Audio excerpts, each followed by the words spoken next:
오늘은 교리에 관한 질문들 11번째 시간으로 구원에 관한 말씀을 함께 나누도록 하겠습니다. 48개의 질문 중에 오늘은 제4부 율법과 율법주의에 관한 질문들에서 11번째 질문입니다. 그래서 질문을 먼저 읽어드리면 제7일 안식일 예수재림교회 견해를 가진 사람은 현재의 구원과 구원받으면 기쁠까요? 기쁘죠. 구원받은 사람은 지금 기뻐해야 되는데 현재의 구원과 죄사함 그리고 주님의 온전하신 영접에 대한 확신을 그의 영혼에 가질 수 있습니까? 아니면 그는 조사 심판에서 어떤 결정이 내려질 때까지 불확실성 가운데 살아야 합니까? 그리고 이런 불확실성이 엘렌 G 화이트의 글에 반영되어 있는 거 아닙니까? 라고 그렇게 질문을 했어요. 그럴듯하죠? 오늘 질문의 배경은 지난 시간과 동일한 배경이 있어요. 당시 미국 사회는 세대주의 신학이 유행하던 때였습니다. 세대주의는 존 넬슨 다비가 영국 사람인데 미국으로 와서 성경학교를 엽니다. 여러 북부, 북동부 지역에 돌아다니면서 성경학교를 한 10여 차례 열면서 자기가 발견한 세대주의적인 진리를 가리킵니다. 그런데 그 가리킨 것을 스코필드라는 사람이 받아들이고 스코필드 관주 성경이라는 것을 만들므로 전 세계에 펴졌고 그 당시에 이렇게 세대주의의 영향을 받은 선교사들이 우리나라에도 들어와요. 유명한 언더우드 이런 분들이 다 세대주의적인 게일 선교사 이런 분들이 세대주의적인 영향을 받은 선교사들이거든요. 그들이 들어와서 우리나라에도 세대주의적인 종말론을 가리키게 되는 것입니다. 그래서 우리나라 사람들이 아무것도 모르는 상태에서 성경을 잘 모르는 상태에서 그냥 휴거부터 배우는 거예요. 휴거. 그래서 그런 일이 벌어졌는데 세대주의는 종말론만 있는 것이 아니라 구원론 등등 여러 가지 신학 체계예요. 그래서 그들이 생각하는 구원은 어떻게 이루어지냐? 값없는 순수한 은혜, 거기에 인간의 행위가 하나도 들어갈 필요 없는 완전히 순수한, 그런데 어떤 은혜라고요? 값없이 주어진 은혜. 맞아요, 틀려요? 맞는 말씀이죠. 값없는 순수한 은혜에서 구원이 주어진다. 맞는 얘기예요. 그런데 어떻게 주어지냐? 그것을 받아들이는 사람이 그 명제에 대해서 동의만 한다고 하면 단번에 주어진다는 거예요. 그러니까 이게 좀 이렇게 미심쩍게 정말 인격적으로 예수님을 영접하지도 않는데 그래요, 예수님 믿어요 이렇게 해버리면 그 사람 구원 얻는다라고 그렇게 가르친 거예요. 그래서 단번에 구원 얻었는데 제7일 안식일 예수재림교회는 하나님의 말씀대로 순종해야지 하나님의 백성으로 확정되는 것처럼 그렇게 가리키니까 제7일 안식일 예수재림교회는 아직 구원 못 받은 사람처럼 살아가는 것처럼 보여요. 구원의 확신도 없고 구원의 기쁨도 없는, 현재적 구원의 기쁨도 없는 그런 사람처럼 보인단 말이죠. 그래서 이 질문을 한 것입니다. 그래서 단번에 얻는 구원에 대해서 가르쳤는데 얼핏 보기에는 안식일교회 구원에 관한 교의가 이중교리처럼 보이는 거예요. 그래서 그것에 대한 답변입니다. 이 첫 문장은 긴 답변의 그것의 요약이라고 할 수 있습니다. 읽어보도록 하겠습니다. 제7일 안식일 예수재림교회의 가르침을 진정으로 이해하고 받아들이는 사람은 자신이 거듭났으며 주님께 온전히 받아들여졌다는 것을 확실히 알 수 있습니다. 그는 현재 구원에 대한 확신을 자기의 영혼에 가지고 있으며 어떤 불확실성으로 흔들릴 필요가 없습니다. 사실 그는 이 사실을 충분히 알고 있기 때문에 진정으로 주 안에서 빌립보 4장 그리고 그의 구원의 하나님으로 인해 시편 24편 기뻐할 수 있습니다. 조사심판이 있다고 구원이 미뤄진 것도 아니고 보류된 것도 아니고 지금 주 안에서 구원의 하나님으로 인해서 구원을 기뻐하는 사람으로 살아갑니다 라고 답변한 거예요. 그런데 앞서 언급한 질문은 인간을 위한 하나님의 구원의 계획 전체에 관한 것입니다. 이스라엘 백성이 출애굽했을 때 구원받은 건가요? 구원받았잖아요. 그죠? 그런데 가나안에 못 들어갔는데 구원받은 건가요? 가나안에 들어가야지 구원의 완성이에요. 그래서 구원이 단번에 이루어지는 거 맞습니다. 우리가 출생하는 것도 단번에 출생하는 것처럼 하나님의 자녀로 그리스도를 통하여 태어난 거, 단번에 태어나게 되는 거 맞는 말씀인데 그 구원의 과정들이 있어요. 과정들이. 그래서 광야에서 엎드러진 그 사람들에 대하여 믿음의 서신 히브리서에서 그렇게 되지 말지어다라고 그렇게 히브리 기자가 그렇게 계속 강조하잖아요. 구원 받았는데 약속한 땅에 도달하지 못한 사람도 있어요. 그래서 구원이 단번에 이루어지는 거 맞는데 하나님의 구원의 계획 전체를 하나님의 시각에서, 누구의 시각에서?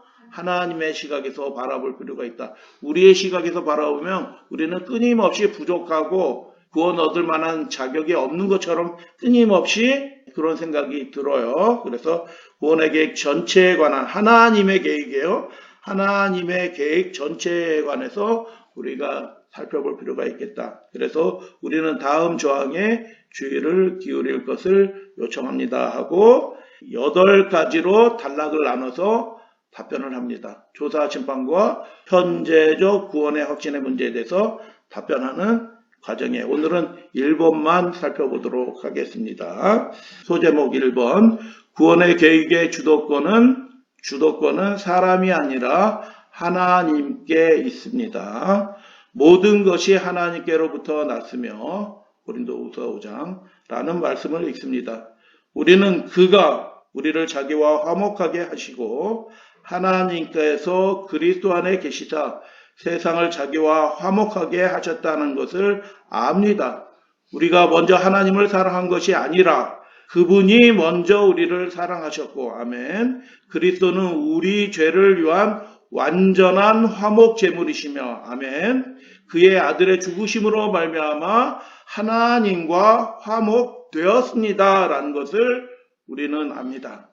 이 모든 것이 하나님의 은혜의 선물을 따라 이루어졌습니다. 라고 시작합니다. 노란 굵은 글씨는 원문에 강조되어 있는 거예요. 누가 구원의 일들을 주도하신다고요? 하나님, 그분이 구원의 일들을 주도하고 그 구원의 일들을 주도하신 하나님이 그 구원에 관한 일들을 완전하게 이루어 놓으셨다는 뜻이에요. 엘렌 G. 화이트의 글들이 구원이 보류된 것처럼 가리키는 그런 글들이 많이 있는 것처럼 이렇게 뉘앙스를 갖기 때문에 엘렌 화이트의 여러 글들을 인용을 합니다. 엘렌 G. 화이트 저술이 언급된 만큼 개인적 구원과 그리스도의 체험의 근본 원리에 대해 명확하고 일관성 있는 그녀의 여러 진술을 인용하도록 하겠습니다. 이 점에 대해 예를 들면 다음과 같습니다. 7.104 굉장히 은혜스럽고 복음의 정수에 관한 말씀이에요. 은혜는 합당하지 않은 인간 존재에게 행하시는 하나님의 속성입니다. 아멘. 우리가 그것을 구하지 않았지만 구할 수 있는 형편도 안 돼요. 그렇지만 은혜가 우리를 찾아보내신 것입니다. 하나님은 우리가 합당해서가 아니라 우리가 전혀 합당하지 않기 때문에 우리에게 은혜 베푸시기를 기뻐하십니다. 할렐루야, 아멘. 야, 하나님은 그러신 분이셔요. 우리가 전혀 합당하지 않기 때문에 우리에게 은혜 베푸시기를 기뻐하시는 분이십니다. 그분의 자비에 대한 우리의 유일한 요구는 필요 조건은 우리의 큰 필요뿐입니다. 라고 그렇게 기록을 했어요. 2번 그리스도는 잃어버린 인류의 유일한 구주이십니다. 우리가 구원받는 유일한 통로가 예수 그리스도 우리 주님을 통해서 밖에 없다. 다른 구주는 존재하지 않으며 존재할 수도 없습니다. 이러한 생각은 오래전 고대 하나님의 백성에게 전해졌습니다. 구약 성경을 읽어보면 이런 것들이 많이 나오죠. 하나님은 곧 나는 여호와라 나 외에 구원자가 없느니라. 나 외에 다른 신이 없나니 나는 공의를 행하며 구원을 베푸는 하나님이라. 내게로 돌이켜 구원을 받으라 라고 말씀하셨습니다. 하나님만이 우리의 구원의 출처이다 라고 그렇게 말씀하는 거예요. 신약 성경으로 돌아옵니다.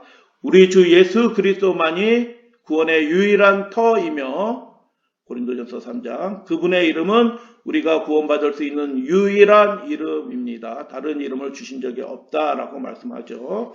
다른 어떤 것에도 구원이 없다는 이 생각은 예수님의 사역과 관련하여 요셉에게 예수님이 탄생할 때 이름 붙여주시잖아요. 그가 자기 백성을 그의 죄에서 구원할 자이심이라 라고 하신 말씀에서 강조되었습니다.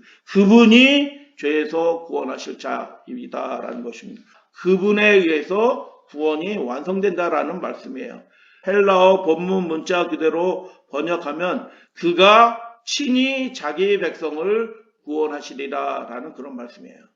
그분이 직접 친히 자기의 백성을 그 죄에서 구원하실 분 예수님밖에 없다라는 뜻입니다. 그리스도 예수께서 죄인을 구원하시려고 세상에 임하셨습니다. 그분만이 하나님께 나아가는 자들을 온전히 구원하실 수 있습니다. 디모데전서 1장, 히브리 7장. 이런 이해가 뿌리입니다. 오직 그리스도 안에서 그리고 그리스도를 통해서만 우리는 구원받을 수 있습니다. 세 번째, 인간은 스스로를 구원할 수 없으며 그 자체로 그는 절망적으로 길을 잃었습니다. 인간에게는 인간을 위한 구원이 없습니다. 아무도 자기 형제를 구속하지 못한다라고 말씀합니다. 시편 49편. 우리 주 그리스도 예수 안에서 제공되는 구원이 없다면 인간은 절망적으로 길을 잃게 될 것입니다. 의인은 없나니 하나도 없으며 로마서 3장. 선을 행하는 자가 없나니 하나도 없나니 12절. 모든 사람이 죄를 범하였으며 하나님의 영광에 이르지 못하느니라 23절라고 말씀하셨습니다. 그러므로 구주 예수 외에는 희망이 없습니다. 이사야는 인간의 본성적 상태를 회화적으로 묘사합니다. 온 머리는 병들었고 온 마음은 피곤하였으며 발바닥에서 머리까지 성한 곳이 없이 상한 것과 터진 것과 새로 맞은 흔적뿐이오늘. 이게 인간의 형편의 모습이에요. 자기 구원의 능력이 전혀 없이 망가진 인간의 모습이다 라고 구약 선지자도 그렇게 말하는 것입니다. 문제는 외적인 것에만 있는 것이 아니라 속에도 있다라는 것입니다. 예레미야는 만물보다 거짓되고 심히 부패한 것은 마음이라, 마음이 썩어서 죽은 것입니다. 그래서 스스로를 새롭게 할 수 있는 것이 우리 속에서 나오지 않아요. 결심한다고 의지의 결단으로 되지 않는다는 거예요. 인간은 그 자체로 절망적으로 길을 잃었다라는 것이 성경의 진술인 것입니다. 사도 바울은 하나님이 없는 자는 소망이 없고라고 선언합니다. 에베소 2장. 그는 심지어 허물과 죄로 죽은 자입니다. 이미 죽은 상태예요. 따라서 인간이 구원을 받으려면 도움이 필요합니다. 즉 하나님의 도우심이 반드시 필요합니다. 아멘. 네 번째, 인간은 죄로 죽었기 때문에 더 나은 삶을 향한 최초의 꿈틀거림, 자극조차도 하나님께로부터 와야 됩니다. 동기가 새로워지는 그것도 그 새로운 마음을 이렇게 갖게 되는 것조차도 하나님이 해주시는 일이다. 그래서 구원의 주도권은 누구에게 있다? 하나님에게만 있다. 그리스도는 세상에 와서 각 사람에게 비추는 참빛이십니다. 신의 섭리만이 알 수 있는 이 빛은 어떠한 방식으로든 인간의 마음의 어두움을 뚫고 하나님을 향한 열망의 첫 불꽃에 불을 댕깁니다. 영원히 하나님을 찾기 시작하면 나를 보내신 아버지께서 그를 내게 이끄신다라고 말씀하셨습니다. 다시 말하지만 내가 땅에서 들리면 모든 사람을 내게로 이끌겠노라라고 말씀하셨습니다. 우리 구주께서 회개함을 주시고, 회개함을 주는 것도 우리가 스스로 하는 것이 아니라 누가 주신다고요? 회개함을 주시는 분은 예수님이시다. 그리고 죄사함을 허락하시는 분도 예수님이시다.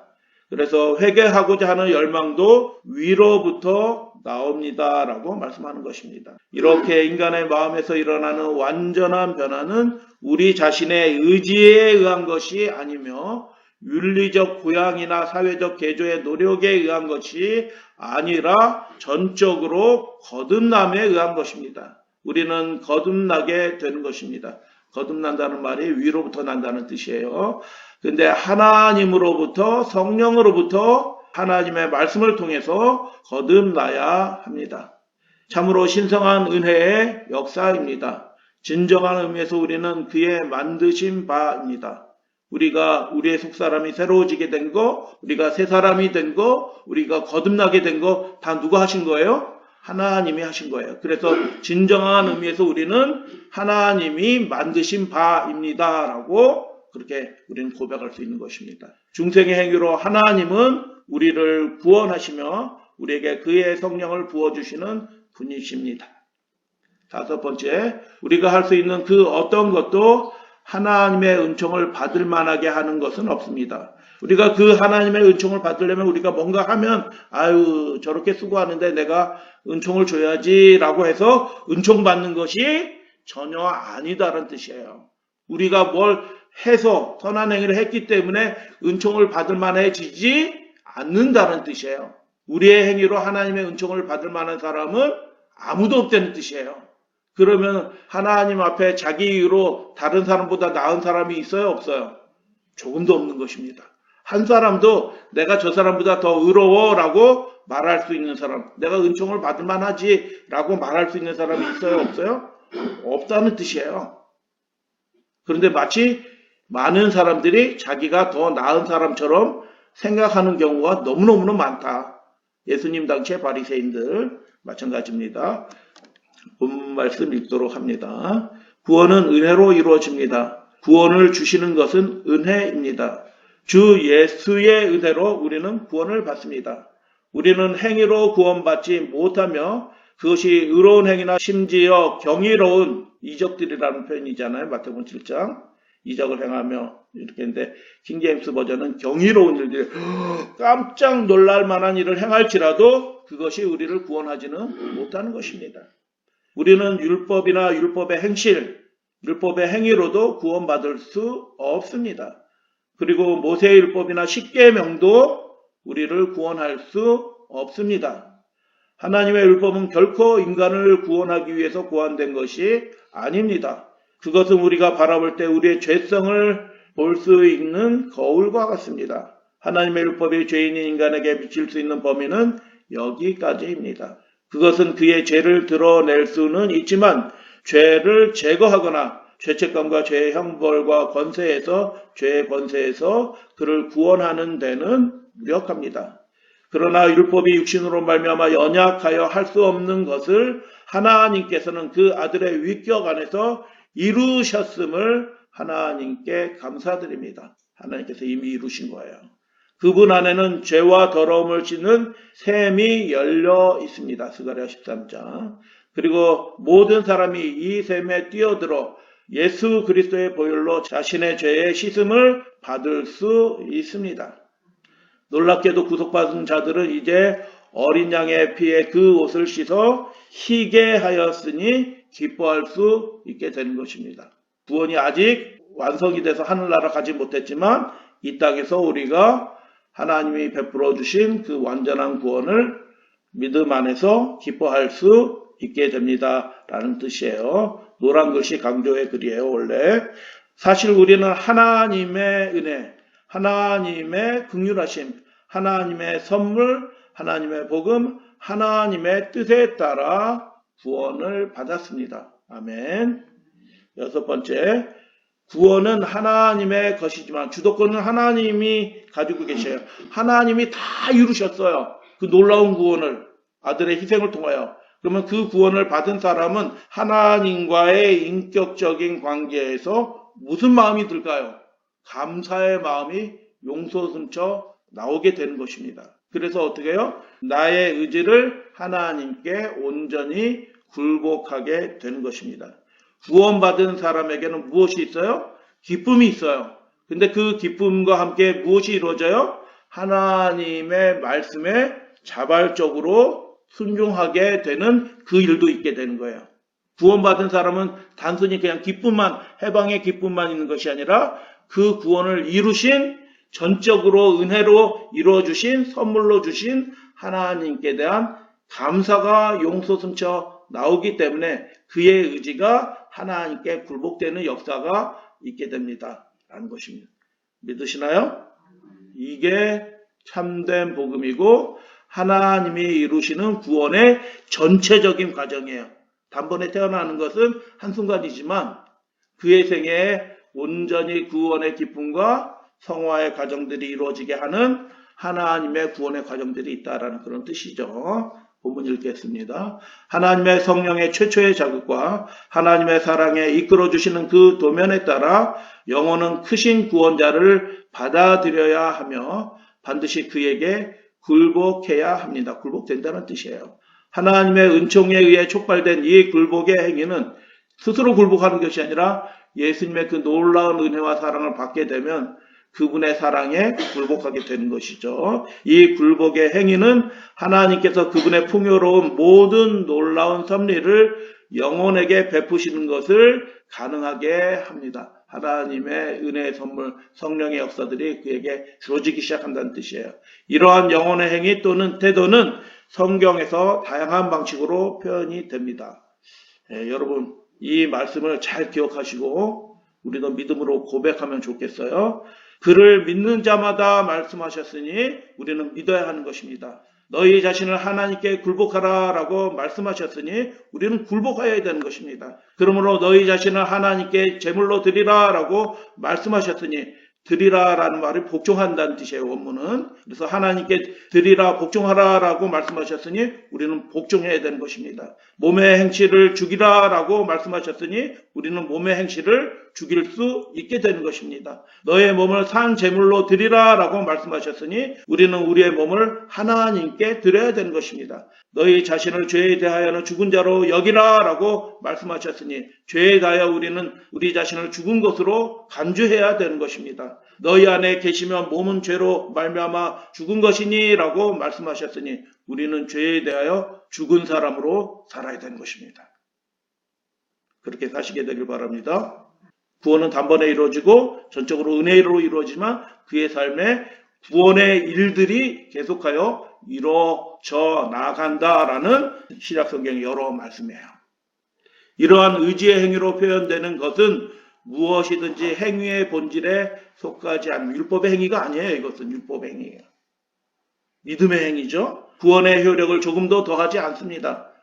아니요. 그것은 오히려 우리 마음에 적용하는 것이 가능하게 하는 하나님의 무한한 은총의 선물인 하나님의 값없는 은혜의 제안에 반응하는 영혼의 태도를 나타내는 것입니다. 은혜 받은 사람이 반응하여서 하나님 앞에 자신을 굴복하게 하는 죄에 대해서 죽은 자로 간주하고 죄에 대해서 죽은 생애를 사는 것은 하나님의 은혜에 반응하는 우리의 믿음의 태도이다라는 것입니다. 그것이 구원과 관련하여 우리 생에 이루어지는 일들이다라는 것입니다. 7번째, 그리스도인의 삶과 경험은 은혜 안에서 자라납니다.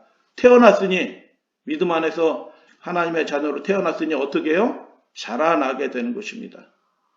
그리스도인의 삶은 최초의 신앙행위, 즉 예수 그리스도를 주님으로 영접하는 굴복의 행위 그 이상입니다. 그 행위로 우리는 사망에서 생명으로 옮겨지고 거듭남을 얻었지만 거기서 우리는 자라나야 합니다. 자라나게 된다는 뜻입니다. 육체적인 인간의 삶에서도 마찬가지입니다. 탄생은 단번에 이루어집니다. 그것은 삶의 시작입니다. 그러나 자라나지 않는 아이에게서 만족을 찾을 수 있는 사람은 아무도 없습니다. 마찬가지로 우리가 은혜와 그를 아는 지식에서 자라가야 하는 것도 하나님의 목적입니다. 영적인 아기로서 우리는 순수한 말씀의 젖을 취해야 하지만 단단한 음식을 취하기 위해서는 자라나야 합니다. 그래서 7가지로 요약을 했고요. 이 질문의 시작은 무엇입니까? 현재의 구원에 대한 확신이 조사 심판을 가리키는 재림교회는 없는 거 아니냐? 라고 질문을 한 것에 대하여 구원이 어떻게 이루어지는 것을 우리가 알게 될 때 어떻게 현재 이루어진 예수 그리스도 하나님에 의해서 이루어진 그 구원을 우리가 부정할 수 있겠습니까?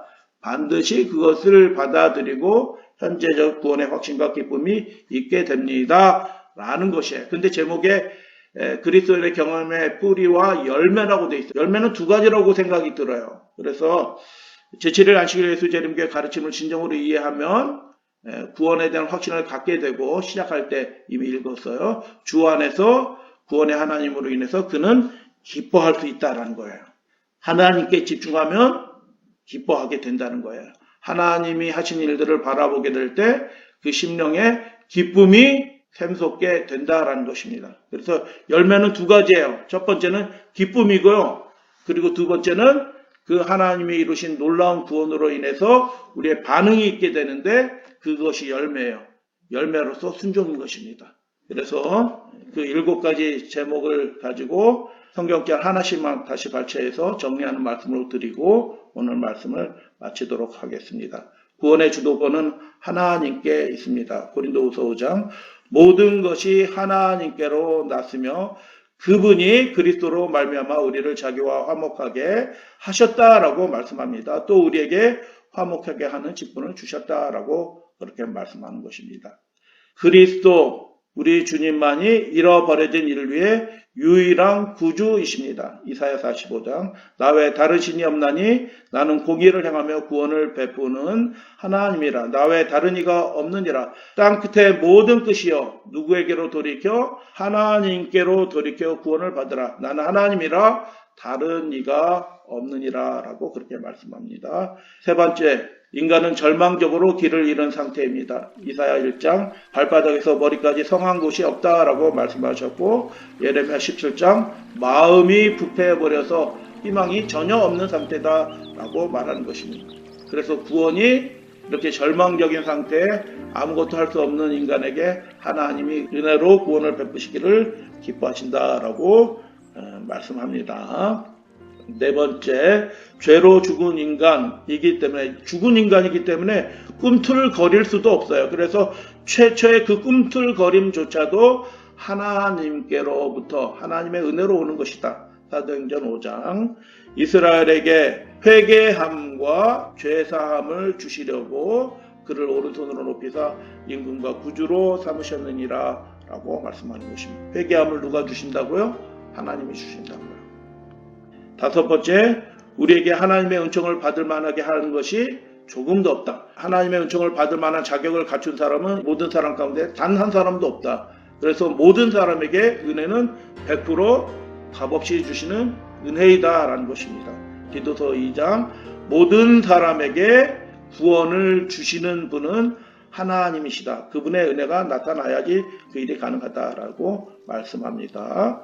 여섯 번째, 구원은 하나님의 것이지만 인간의 편에 무슨 일이 있게 된다? 우리의 의지가 하나님의 뜻에 굴복되는 일이 있게 됩니다. 함께 읽어볼까요? 믿어야 합니다. 시작. 믿어야 합니다. 굴복해야 합니다. 몸의 행실을 죽여야 합니다. 하나님께 드려야 합니다. 죽은 것으로 간주해야 합니다. 그리고 죄에 대하여 실제로 죽어야 합니다. 완전한 하나님의 자녀로 살아갈 수 있게 된다라고 그렇게 말씀하는 것입니다. 마지막으로 그리스도의 삶과 경험은 은혜에서 자라나게 하는 과정이 있다라는 것입니다. 요한복음 3장 예수께서 대답하여 이르시되 진실로 진실로 내게 이르노니 사람이 거듭나지 아니하면 하나님의 나라를 볼 수 없느니라. 거듭나는 것은 위로부터 태어나는 것은 은혜로 태어나는 것이고 단번에 태어나는 것입니다. 그러나 베드로후서 3장 은혜와 우리 주요 구주이신 예수 그리스도를 아는 지식 안에서 어떻게 된다고요? 자라나시게 되길 바랍니다. 영광이 이제와 영원토록 그에게 있을지어다. 아멘. 그래서 다음 시간에는 예수님을 믿는다는 구원의 확신에 관해서 구원받았다라고 얘기하는데 구원받았다라고 얘기하는 그 상태 예수를 믿는다는 것이 도대체 하나님의 말씀에서 어떻게 설명되는가? 육체의 확신을 가지지 않는다는 것, 그리고 그리스도인 삶에서 자라난다는 것에 쭉 이렇게 살펴보는 시간 갖도록 하겠습니다.